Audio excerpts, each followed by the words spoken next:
Hello guys, welcome back to Car Obsession and welcome to another walk around. This week I have been joined by the brand new Jeep Compass, looking very resplendent in its bronze paintwork. I must admit, I'm not a big fan of this paintwork, and it is literally just called bronze. And normally car manufacturers, they give their colours a fancy name, but Jeep decided not to bother and they've simply gone with bronze. It must have taken them ages to come up with it.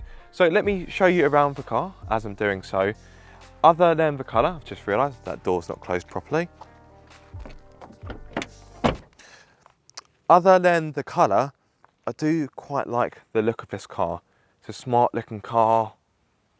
Yeah, I won't lie, it's not exactly groundbreaking in regards to its design, but yeah, I think it looks rather smart. It's quite handsome, but I wouldn't have it in this colour. Now, the model tested here is the limited model, so it's towards the top offer of the model range. The only model above this is the Trailhawk, which isn't out yet, and that's more of an off-road focused model. So this model here is two-wheel drive, so power is fed to the front, but you can have this car with four-wheel drive if you so desire. I do rather like this design feature. That's pretty cool. It's not, well, I can't think of many cars that have the actual model name on the side, so that's quite nice. Normally with this car you would get 18-inch alloys, but this car has been specified with optional 19-inch alloys, which do look nice, but it does make the ride a little bit more jiggly. At the front you've got the iconic Jeep 7 slatted grille, so you know from a mile off that it is a Jeep. Let's have a look on the inside, shall we? And it's quite a nice inside. It's not quite as funky as the Renegade, but I still like it. It's a smart contemporary design and it's much more modern than the Qashqai I had last week. You get leather seats with bronze stitching, which is quite nice. Hopefully you can see that, guys. It's not quite in focus. There we go. Quite a nice touch. These seats are heated and ventilated, which I do like. It's a really nice feature. Not many cars in this class, well, I can't think of any around this price point that can offer you a ventilated seats. Heated seats, yes, but not ventilated. And you also get a heated steering wheel, although like its competitors, that's not exactly a groundbreaking feature. Let me step in and properly show you the inside. So yes, it's much more modern than the Qashqai I tested last week. If you want to go and check out the review, you can do so. That's now ready to watch. So let me turn on, just knocked my camera. Let me turn on the infotainment system. So you've got this brand new system, 8.4 inches. I know it's a bit of a random number, but it's laid out quite nicely. I think it's got a nice design. It looks slick, it looks modern. It's quite easy to use. It's quite self-explanatory. Let's turn it off before YouTube have a go at me for copyright infringement. And yeah, it all works pretty well. Yeah, no problems whatsoever. So you've got smartphone connectivity, you've got navigation, you've got DAB radio, Bluetooth, although you'd expect Bluetooth in a car such as this. You get dual zone climate control, you've also got park assist, front and rear parking sensors, and lane keep assist. You do also get a rear facing camera, but I must admit, the resolution, camera not in position, okay, I've never had that before. Oh, there we go.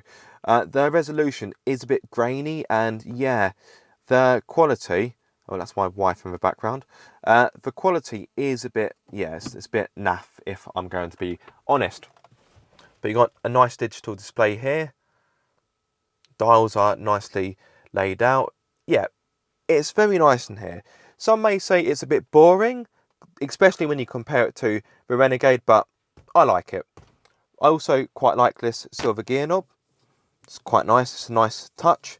But yeah, it is plasticky, and I won't lie, it does feel a little bit cheap, but yep, quite a smart feature if you ask me. Storage is pretty good. I've pretty much used up all of the storage. So you've got a little cubby hole here where you can put some loose change or the key or your smartphone. The door bins are pretty good. You can fit 2 bottles in there.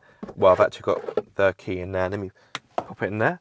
So you can get 2 bottles in there. So that's a 750 milliliter bottle.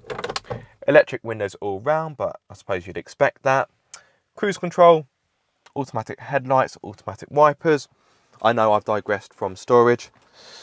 Got 2 cup holders in the middle, where I've got one of my GoPros and a few other bits. The glove box is of a decent size. There we are, gives you an idea of space. You've got the manual, quite a bog standard sort of cover. There we are, if you really want to have a look. My word, that's one thick manual. I must admit, it's the first time I've ever got this manual out. Look at that! Wow! It's like a doorstop, right. A doorstop that I can't get back in.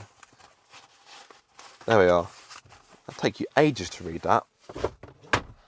And you've got a compartment here, which isn't quite as deep as what it looks, but it still offers a good amount of space. Although, build quality, not fantastic, and it does creak and, yeah, it does creak and make a bit of noise. So, yeah, quality isn't fantastic there. And in fact, this whole unit moves about a fair bit. So, quality isn't quite as high as it could be. But overall, I like the interior. Yep, it gets a thumbs up from me. Let me turn it off. Let me jump into the back so I can show you space. Now, as always, the driver's seat has been set for me. I'm 6'2", but as you can see, I've got loads of legroom to step into. Don't mind that. That's the car's spec sheet, which I shall go through in a bit. Right, let me clamber in and close the door. Again, you've got decent sized door bins. And I've got lots of legroom. Very impressive indeed. Sorry guys, it is a bit dark in here. The days are starting to get shorter in the UK. So already it's starting to get a little bit dark. So I can't waffle on for too long, although it's probably a bit too late for that. But yes, legroom is very decent indeed. Now this car does have a panoramic sunroof, which is an optional extra. I believe it's 1,200 quid. Let me check the spec sheet. Yeah, but there we are, £1,200. So yeah, it is quite an expensive optional extra. And because it has a panoramic roof, quite often, as is the way, it does eat into headroom. And that's the case here. So, hello guys.